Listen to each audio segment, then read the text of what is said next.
Nous allons passer maintenant à l'extension d'Anachronie, la ExoSuite Commander Pack. Dans la boîte, nous avons la chance d'avoir deux autres nouvelles extensions. La première étant le Pionnier du Nouveau Monde. Avec cette extension, il ne sera pas possible de pouvoir jouer en mode solo. Et il n'est pas non plus suggéré de la combiner avec l'extension le jour du jugement dernier. Vous pouvez le faire, mais ce n'est pas suggéré. Ça devient vraiment complexe à gérer. Mais pour toutes les autres variantes et extensions, il n'y a pas de problème. Vous allez pouvoir combiner les pionniers du Nouveau Monde.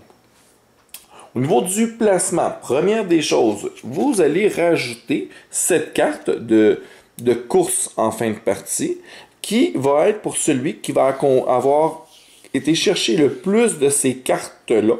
Donc, on va la mélanger. Par la suite, on va avoir ce plateau. Le plateau va être placé à côté du plateau principal. Il va racheter une nouvelle action qui est partir aller faire des quêtes. Cette action, on va voir qu'on a également deux paquets. Les paquets qui représentent les difficultés qui sont mélangées. Paquet 5+. Et paquet 10+. On a un dé également qui va être disponible avec 6 faces. Donc, il va rajouter un bonus de force de 1 à 6. Vous allez voir. Et nous pouvons voir que les quêtes ont un niveau de difficulté. La première, 5+, le niveau de difficulté va de 5 jusqu'à 9. Alors que la 10+, va de 10 jusqu'à 18. En quoi consistent ces niveaux de difficulté? Premièrement, c'est que maintenant que vous êtes équipé d'exosquelettes, vous vous êtes rendu compte que vous étiez assez fort pour sortir de votre ville et affronter le monde extérieur dans le but de faire toutes sortes de découvertes. Mais l'exosquelette de base ne semble pas être assez puissant. Vous allez donc pouvoir l'améliorer. Chaque joueur va recevoir une carte comme celle-ci, qui va être différente pour chacune des factions, puis qui va lui permettre d'améliorer tous ses exosquelettes. Premièrement, ici, on voit qu'on a une nouvelle action. Une action de plateau de joueur. Donc, ça veut dire qu'on n'aura pas besoin d'exosquelettes. Simplement, comme par exemple ici, c'est un ingénieur, peut aller faire l'action. L'ingénieur, lorsqu'il fait cette action, ou n'importe quelle, pour les autres, comme par exemple ici, c'est n'importe lequel, et pour les rouges, encore mieux, c'est une action gratuite. Ça va vous prendre simplement votre fameux jeton pour indiquer que ça a été fait. Vous utilisez un dos et vous pouvez faire l'action sans même envoyer personne pour la faire. L'action, qu'est-ce qu'elle fait? Elle va vous permettre de rajouter un cube qui vous appartient. Donc, depuis votre réserve personnelle, vous rajoutez par exemple un cube mauve. Le cube mauve va rester ici pour la durée totale de la partie afin de vous rappeler que vous avez un bonus maintenant de force de plus 4. Par exemple, ici on a un bonus, ça c'est notre force de base. Nous ici on a 2. Les autres factions ont 0. Plus 4, on est rendu avec un total de 6. Lors du prochain tour, je peux renvoyer un ingénieur faire une action, rajouter un autre cube d'énergie et maintenant voilà, je suis rendu avec un bonus de 8 en force. Si au troisième tour, je rajoute un autre cube d'énergie vert, je vais être rendu avec une force de 10. Mettons par exemple, je suis rendu avec une force de 8. Autre chose également que je peux aller améliorer, c'est mon radar. Ça va me prendre un scientifique, je vais dépenser la ressource demandée, puis également, je dois dépenser un de mes jetons recherche. Par exemple, mon cercle qui est ici, je vais l'utiliser. Il va être dépensé, il ne me donnera plus de points de victoire en fin de partie. Par contre, cette action me rapporte immédiatement 2 points. Je peux faire cette action 3 fois, mais il faut que ce soit 3 figures différentes. Donc, un cercle maximum, un carré maximum et un triangle maximum pour un total de 3. Ça va permettre d'augmenter votre radar à jusqu'à un maximum de plus 3. On va voir l'utilité, ce ne sera pas bien long. Petite précision au niveau du radar. Les autres joueurs, vous voyez que ça gagne également 2 points d'action. Mais, ici, lui, au lieu d'avoir plus 2 points à chaque fois, il va obtenir un plus 2 de force par symbole présent, jusqu'à un maximum de plus 6 si les 3 symboles seraient présents. Parfait. On a un symbole, on a ça, on est assez équipé. Nous décidons d'aller faire la fameuse action. Nous allons donc, premièrement, c'est une action de groupe, ce qui veut dire que nous pouvons être plusieurs joueurs ou même on peut envoyer plusieurs exosquelettes au fur et à mesure faire les actions, mais c'est une à la fois. On envoie un exosquelette à la fois. Lorsque je l'envoie, première des choses, j'arrive sur place, je vais prendre mon jeton d'action gratuit et on va commencer avec le chiffre le plus élevé. Ici, c'est plus 2. Donc, je vais avoir un bonus de plus 2 à ma force. J'avais 8, je suis déjà rendu à 10 de force. Mais l'autre joueur qui va y aller après, mettons le deuxième joueur, il va avoir un bonus de plus 1. L'autre d'après, ça va être un bonus de 0. Et ainsi de suite. Une fois rendu à moins 3, bien, tous les autres joueurs qui vont faire l'action vont avoir moins 3 de force au total. Parfait. Là, j'ai fait mon action, j'ai un plus 2, je suis rendu à 10 de force. Je vais donc choisir dans laquelle des deux pioches je veux prendre mes cartes. Si je souhaite un 5 plus, ben, je vais dépenser un d'eau. Mais si je vais aller dans les 10 plus, on va aller dans le 2. Ben, j'ai quand même 10 plus un des 6. Ben écoute, on va se lancer. On va y aller pour un à force 10 plus. Je vais donc dépenser 2 os. Et je vais aller piger un nombre de cartes. Selon mon niveau, si j'ai 0 ici en radar, je vais piger une carte. Mais puisque j'ai un radar, je vais piger une carte supplémentaire selon mon niveau. Il est au niveau 1 parce que je n'ai seulement qu'un jeton de recherche dessus. Je vais donc piger qu'une carte supplémentaire. J'en pige 2 et je choisis laquelle des deux cartes que je veux faire. Oh, on a une valeur ici d'une difficulté de 18. Les chances de réussir sont très très faibles. On a une à 14. Puis on choisit laquelle, parmi toutes les cartes qu'on a, qu'on veut essayer de faire. On va essayer la 14.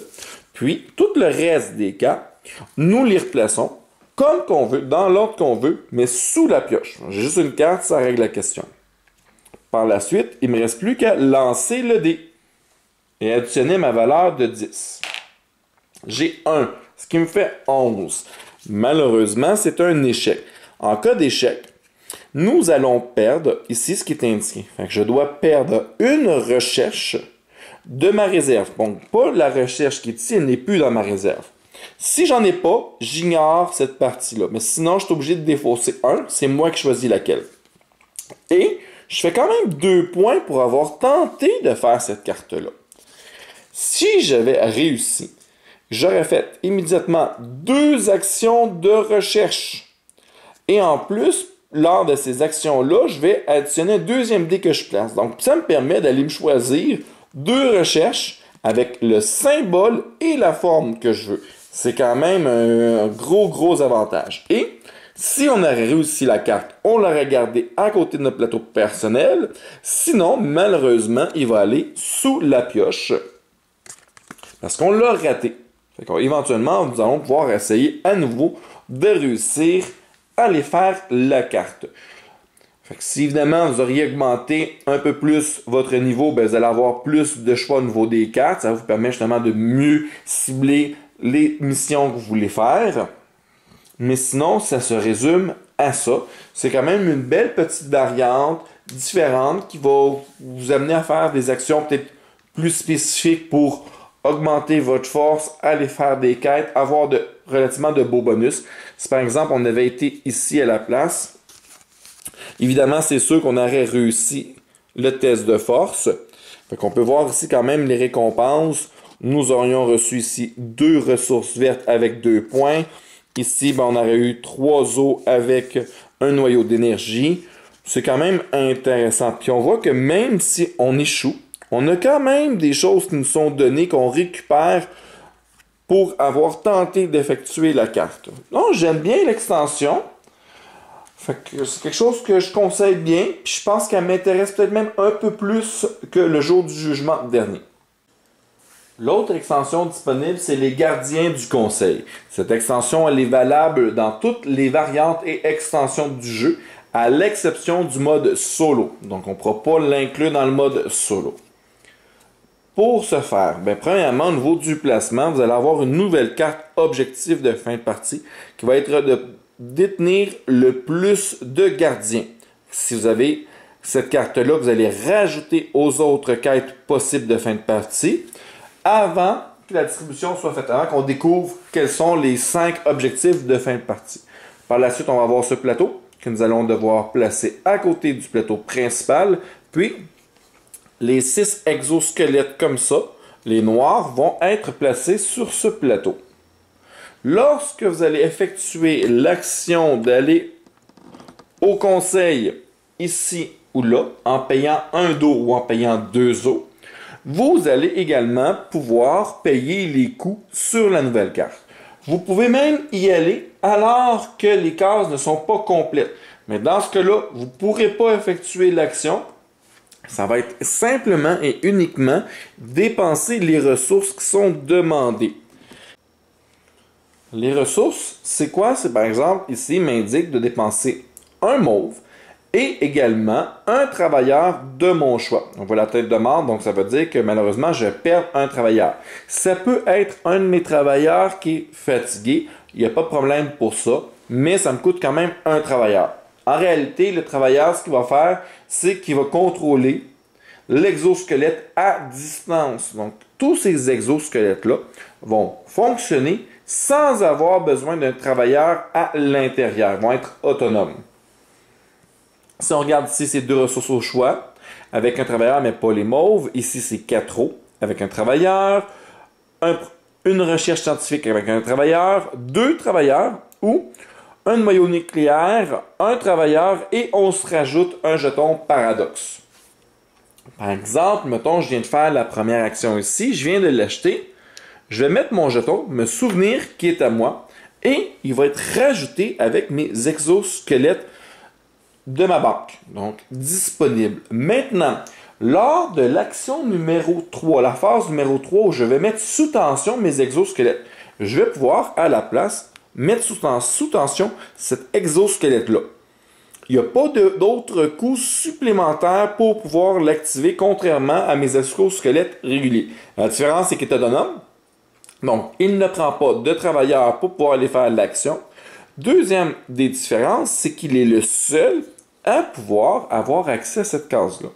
Cette case-là permet, en y allant, en payant un dos, de pouvoir faire une des 3 actions, soit la construction de bâtiments, soit le recrutement, soit les recherches scientifiques. Et cette case m'est réservée. À l'étape numéro 6, si j'ai envoyé mon travailleur ici, si j'ai envoyé mon exosquelette ici, je vais le récupérer lors de l'étape numéro 6. Par contre, tous mes jetons comme ça, ils vont rester en place. Puis ça, ce n'est qu'à moi. Il n'y a aucun autre joueur qui va pouvoir aller récupérer mon exosquelette ou ma place, faire mon action à ma place. Même s'ils ont, eux aussi, été chercher, par exemple, un exosquelette ici, il ne pourra pas aller faire mon action. Il va pouvoir aller faire seulement la sienne. Ils sont tous identiques, c'est toute la même chose, donc un dos pour aller faire une des 3 actions. Éventuellement, mais vous pouvez en avoir plusieurs aussi. C'est une petite variante qui rajoute des cases d'action. C'est quand même intéressant d'avoir des exosquelettes que vous n'avez pas besoin d'avoir de travailleurs à activer à tous les tours qui vont être fatigués et ainsi de suite. C'est une petite variante qui est intéressante, là. Ça ne change pas le jeu complètement, mais les figurines sont vraiment superbes. Ça, là, vraiment, là, j'adore. Donc voilà, c'était la dernière extension de la boîte Gardien du Conseil. J'espère que vous aurez apprécié le visionnement. N'hésitez pas à poster vos commentaires.